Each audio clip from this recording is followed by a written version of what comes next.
మీ business ఏదైనా మీ ఊర్లో promotion చేయాలంటే అది సుమన్ టీవీతోనే సాధ్యం. ఇప్పుడే సంప్రదించండి. జై శ్రీరామ్. ఈరోజు రాహుగ్రస్త సంపూర్ణ చంద్రగ్రహణం. ఈ గ్రహణం సందర్భంగా భద్రాచలం శ్రీ సీతారామచంద్ర స్వామి వారి దేవస్థానంలో మధ్యాహ్న ఆరాధన పూర్తి చేసిన తర్వాత సుమారు 1 గంట తర్వాత ఆలయ తలుపులు మూసేయడం జరుగుతున్నది.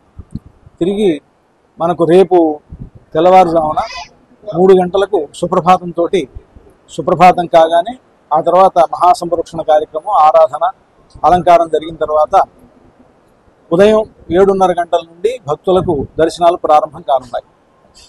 ముఖ్యంగా ఈ గ్రహణం అనేటువంటిది కేవలం మన దేశంలోనే కాకుండా ప్రపంచవ్యాప్తంగా అందరికీ కనిపించేటువంటి గ్రహణం. సంపూర్ణ చంద్రగ్రహణం చాలా కాలం తర్వాత వస్తున్నది.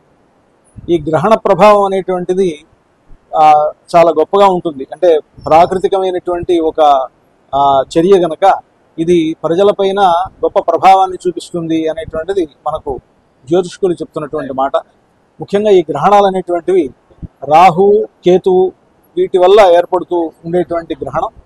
ఇది రాహుగ్రస్తమైనటువంటి చంద్రగ్రహణం, సంపూర్ణ చంద్రగ్రహణం. చాలా కాలం తర్వాత వస్తున్నటువంటి ఇది మనకు అనేకమైనటువంటి మార్పులు, రకరకాలైనటువంటి ప్రాకృతికమైనటువంటి మార్పులు ఏర్పడతాయి అనేటువంటిది మనకు పెద్దలు సూచిస్తూ ఉన్నారు.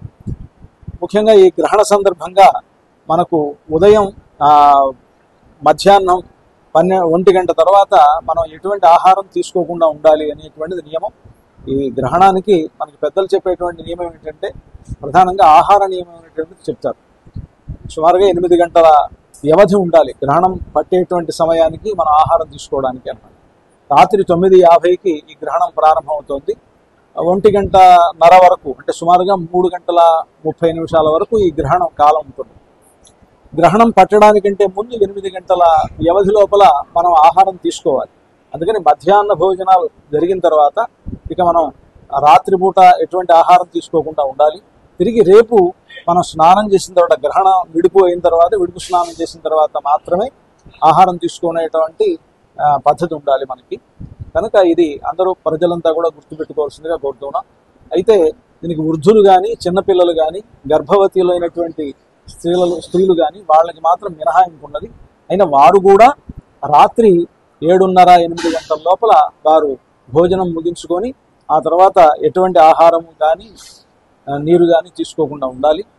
రేపు ఉదయం మాత్రమే మరలా స్నానం చేసిన తర్వాత ఈ ఆహార స్వీకారం అనేటువంటిది ఉండాలి అనేటువంటిది నియమం. కనుక దీన్ని గుర్తుపెట్టుకొని భక్తులంతా కూడా ఈ చంద్రగ్రహణ సమయంలో ఆ నియమాలు పాటించి చక్కని ఫలితాలను పొందాలి అని చెప్పి కోరుకుంటూ జై శ్రీరామ్.